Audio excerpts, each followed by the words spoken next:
Alright, welcome back everybody to Fire Emblem Hector's Hard Mode.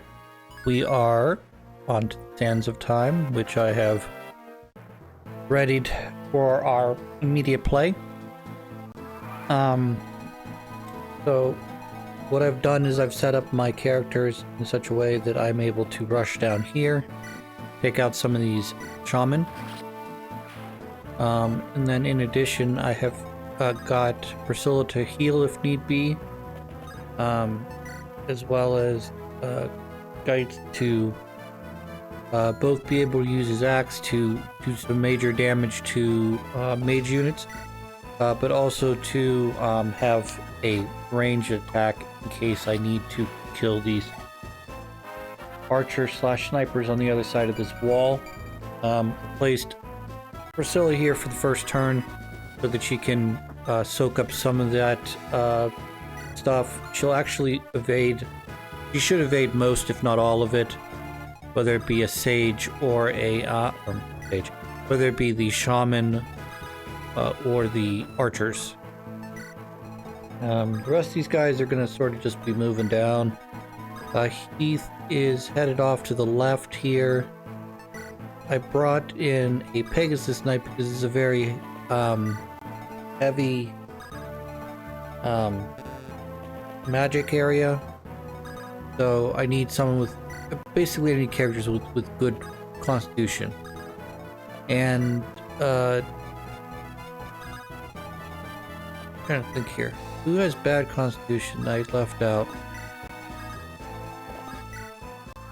There's clearly some characters I left out, but for the most part, all of my mainstays are here. Sane's here, Geitz is here, which is actually very surprising. Geitz is very much a plug and play character. Now, much like if we compare, say, Urk to Pent, which is the better mage? Well, I hate to say it, but at least on this run, Urk's the better mage. He's roughly the comparable level. He's got better evasion, speed, skill, that sort of stuff. His attack, I think, is just slightly stronger. I mean, other than that, you're getting basically the same thing. You're just getting a slightly slower, weaker, less evasive Urk.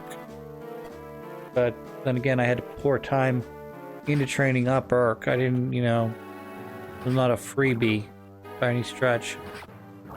So these guys are programmed to try to take out the green units.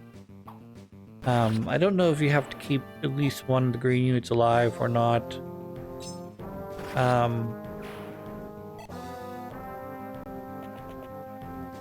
In order to get the Gaiden mission is what I'm trying to get at.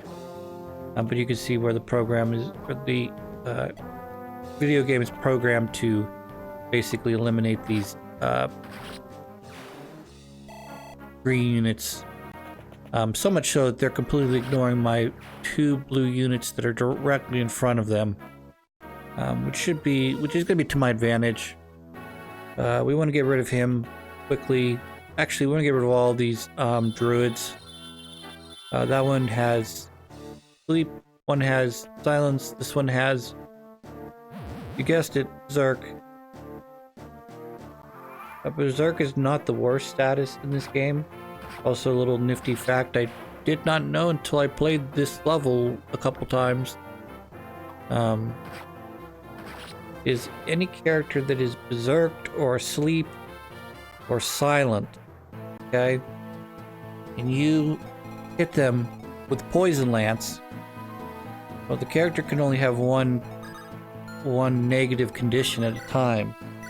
So by having a character that is berserked who then gets poisoned, they can no longer they'll lose the berserk or sleep status. That's what I'm trying to get at. Which is like, wow, that's not gonna say that's an oversight, because this is not Final Fantasy game where I can just throw an Asuna on someone and just cure them of all of their debuffs. But I don't know, that was a little little surprising to me that getting hit by poison lance can cancel out sleep, berserk. I'm sure it works the same with silence as well. It's just that once a character is silent, I've not actually, mages get silenced because they're affected by silence. Okay, great. But by me saying that, why would I put a guy in my front line in the hopes that he'll get hit by a poison? I guess that would be a strategy you could do. I'm not sure they'd attack though. Really depends, doesn't it? Alright, yep. Might be the only time you get to see Farina kill anything in this entire level. I brought her along sort of as like a backup person in case I needed her, and then found out that she's too slow to double anything on this level, even the lower level like Shaman. So you basically have to set kills up for her, but there's no guarantee that she's going to connect on those kills. It's sad.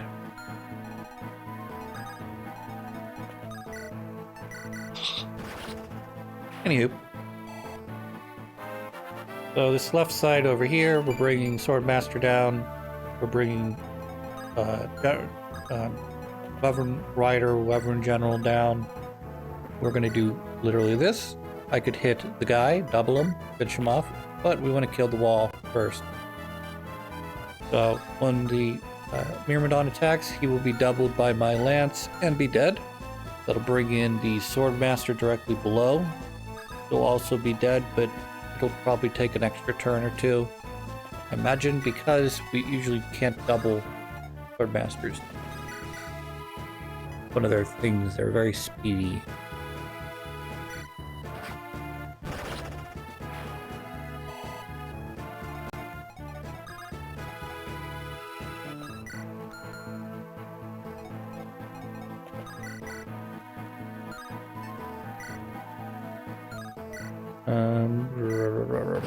Yep. We're going to try to get Hector some experience as well. Wolfbale, I was talking in the previous episode about, I don't think Wolfbale is going to be all that important or all that useful anymore. It's sort of being outclassed by stronger weapons. And then this level happens where it's very general heavy. And most of the characters are wielding, not all of them, are wielding either an axe or spear. Though, if we take a good look, some of the later, or some of the current enemies have axe reavers. So that's fair. It's fair but annoying. And we've gotten to the point where you can just assume everyone's carrying either reavers or specialty items, or at the very worst, they're all toted out on silver weapons. Which is, of course, like as I said before, easiest way to just sort of make the game more difficult. You know, they're heavier than an iron, but they're they're definitely lighter than the steel as well. You're getting the benefits of having increased increased attack, with very little constitution penalty in comparison to its steel counterpart. Like I said, but what am I thinking of? So yeah, I've been buying silver weapons. I'm using up basically my specialty lance here. I've got the general with heavy spear, which is gonna basically go right through these guys. A lot of cases, I don't know if this is just luck or what, but in a lot of cases I noticed in some of my earlier attempts at this level that Oswald seemed to crit a lot as well with the iron weapons on, or iron weapons, with the heavy lance on. They didn't do as well with you know, his regular heal axes. I mean, I'm not just talking about attack. I mean, just like straight up critting every turn. Like, they go to attack me. They either hit for minor damage or more than likely they're gonna miss like that.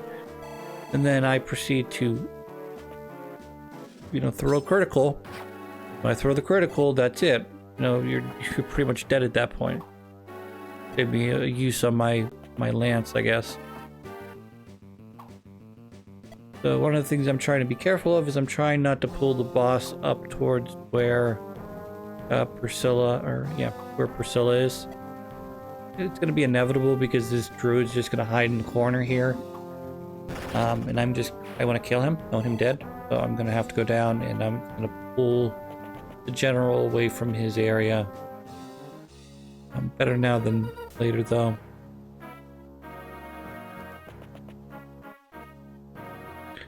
What a prick. What a prick. What a big fucking prick. Oh, that's double prickiness. Look how double pricky that is. Like, you know, you could have just been, you know, just a regular old wiener. But no, you had to sprout a second wiener coming out of the first wiener. So yeah, there's going to be a lot of, particularly with Priscilla, there's going to be a lot of going back and forth here between the characters that are, you know, need healing directly south of me, making sure Oswin doesn't take a ton of damage so he doesn't get surprised and died, you know. And then, oh yeah, we want to move the rest of our guys, basically split our army. We're going to send this team to the right to fight the mages, or the the druids slash sharpshooters.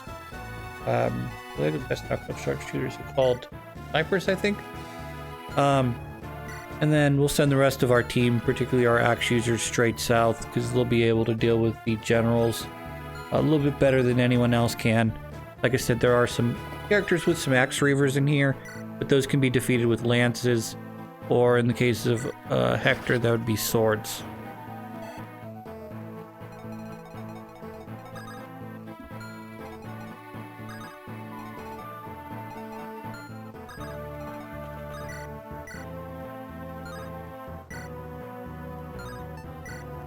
Oh, that's good, that's good. Morph. What's it for you, Morph?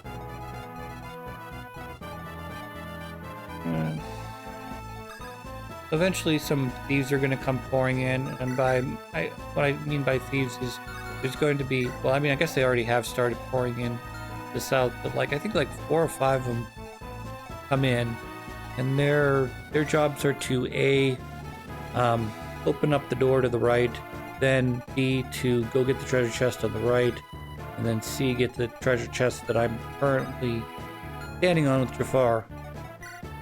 So fun. And if possible, I'm going to attempt to push the enemies back to their spawn point on these 2 stairways. Not down here, but up towards the druids. If I can push them all the way back there, they'll spawn. They won't get to attack. I'll attack first, kill them, and then the next round will spawn without me having to take, other than reactionary damage, nothing.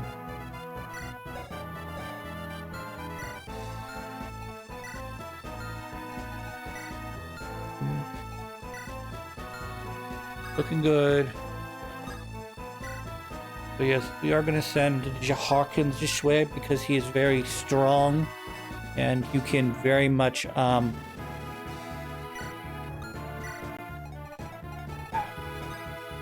one round these guys, whether they be the druids or otherwise.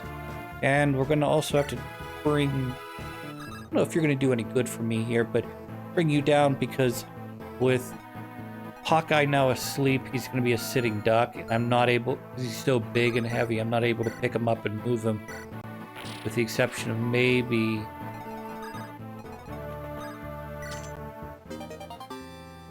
I think a paladin might be able to do it, but I'm not 100% sure. I think he's just too heavy is sort of what I'm getting at.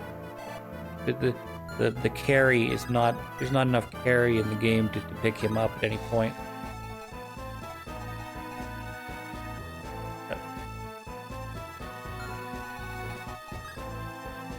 So our objective here, as you can see, is protect the throne for 11 turns. We're not doing that because I refuse to play the game as it's intended to be played. I insist that I go get all the experience. And by doing so, I end up having to play this mission like 5 or 6 times. But I guess if I had stayed a little bit farther north, it would have pulled the archers away. But I would be more or less surrendering whatever's in the bottom left-hand chest to the enemy. I'm gonna guess is a good item, because they're gonna make, if I really want to get it, they make you work for it really hard. All these generals and druids and snipers standing around, you could easily get overwhelmed in just one attack phase.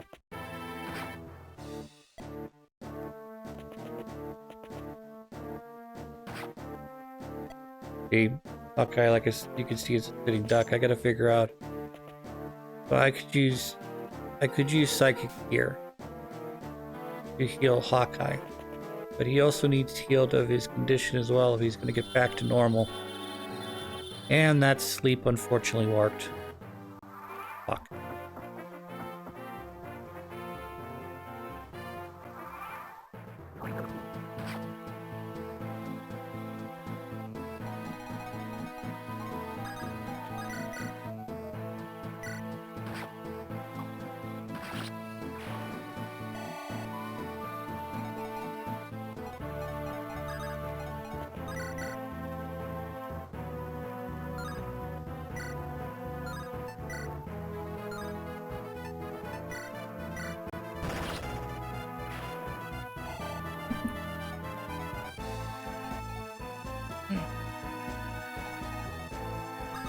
So we're gonna keep trying to push him back. Right now I can't pick him up with my Pegasus tonight.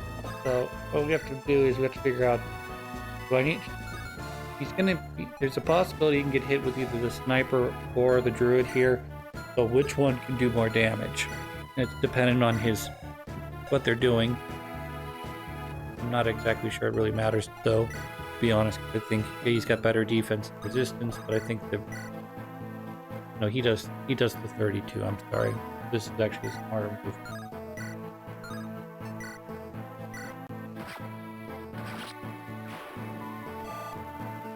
No.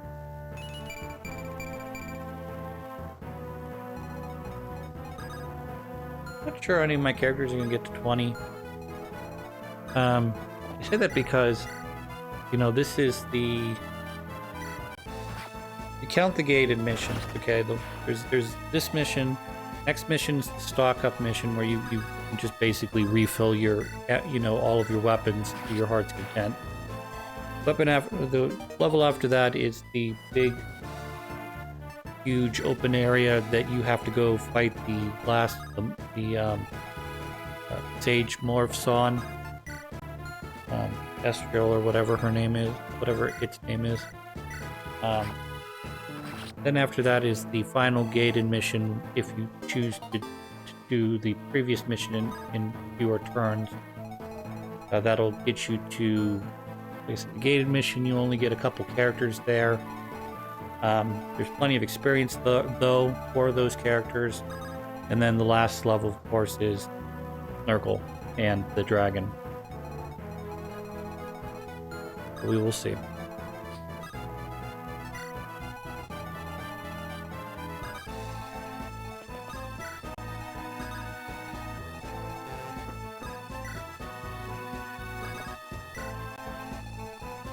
Recently I've been running a lot of leftovers, and like leftovers, like I go over my parents' house, for instance, okay, cut their grass, and they'll feed me, okay, we'll give you a meal, come cut our grass. I don't really care about the meal, to be honest. I could do without the meal. It's fine. It's free, so I might as well take it. But then, in addition to getting a free meal, my mom also packed me some leftover food. Like, oh, or take some of these leftovers with you. I'm like, okay. So now I've got another meal, whether I make that a lunch or a dinner, or whatever I want to do with it. Well, you do that over the course of a couple days, where on the weekend you go out to eat. You save half of your stuff as leftovers. So now you got a meal there. I got a free dinner meal plus leftovers, so that's another free dinner meal. So right there's three dinners. Well, 4 dinners if you count when we went out to eat. Then this past week was Easter, so we had lots of food and ham to celebrate the holiday. I had leftovers from that as well. So, I basically did not need to make a dinner this whole week, which is very surprising. I say that because I ran out of milk on Monday, and I'm like, I need to go to the grocery store. But every time I think about going to the grocery store, I'm like, why do I need to go to the grocery store? I got 3 meals waiting for me at my house. And then I would wake up the next morning and go, I need milk. So it's like the easiest thing I should have done was I should have just either stopped off at the grocery store on the way home, or a gas station if I didn't really care about. I guess the price is a little more expensive at the gas station.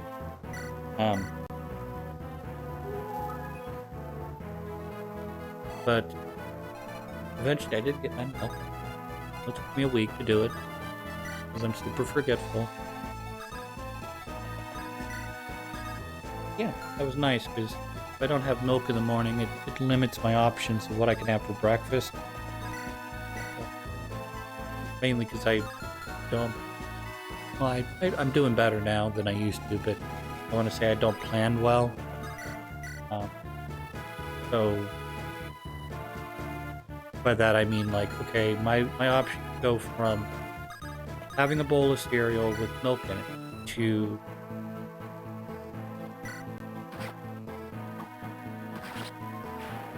I have instant oatmeal which work without milk, but that has been my go-to this past week.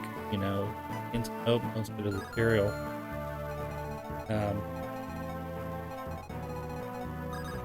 I'm sure there's alternatives. I don't have eggs in my house, not because not because eggs are expensive, but I don't know. If I get a dozen eggs, they'll sit in my refrigerator until they rot. I don't ever think about making eggs, even when I have them. So, on the weekend, I'll be like, oh, I have eggs. I'll make 2 eggs for breakfast, and I'll forget about them for a couple weeks. And I'll be like, how long do eggs last again?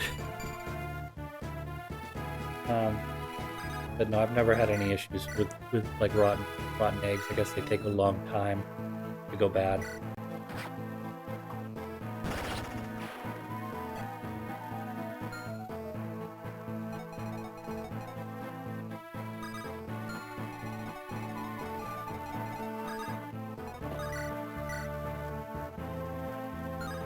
So one other minor note, which I'm hoping will help me, at least in terms of these recordings, is I got a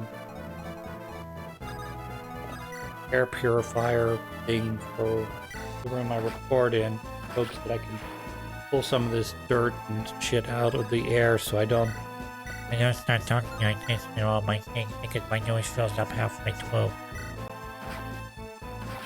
Because I've had a number of videos in both this and the normal campaign where I start out talking like this, and by the time I get done I'm talking like this because I'm so full.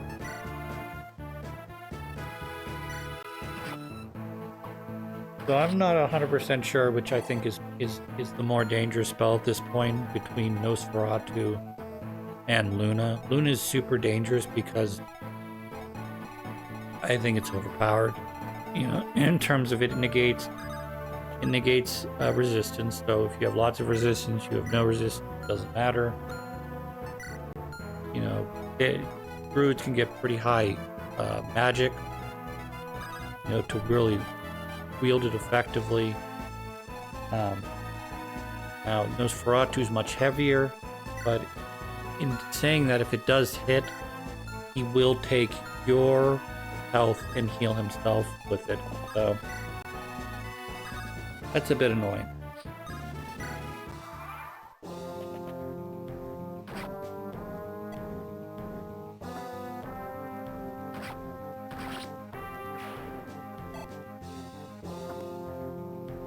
I think we'll be on easy straight. We can get past this wave of attack, because I've got most of my characters down and around this area. So if we can get rid of the snipers, Hector doesn't die, we should be good. Boom, boom. Boom, boom. Yeah, I think that's it for attackers, so we're good now. So we are going to let one of these thieves steal whatever's in the treasure chest. We'll just kill the thief to steal it back. You're just holding on to it for me, as I said.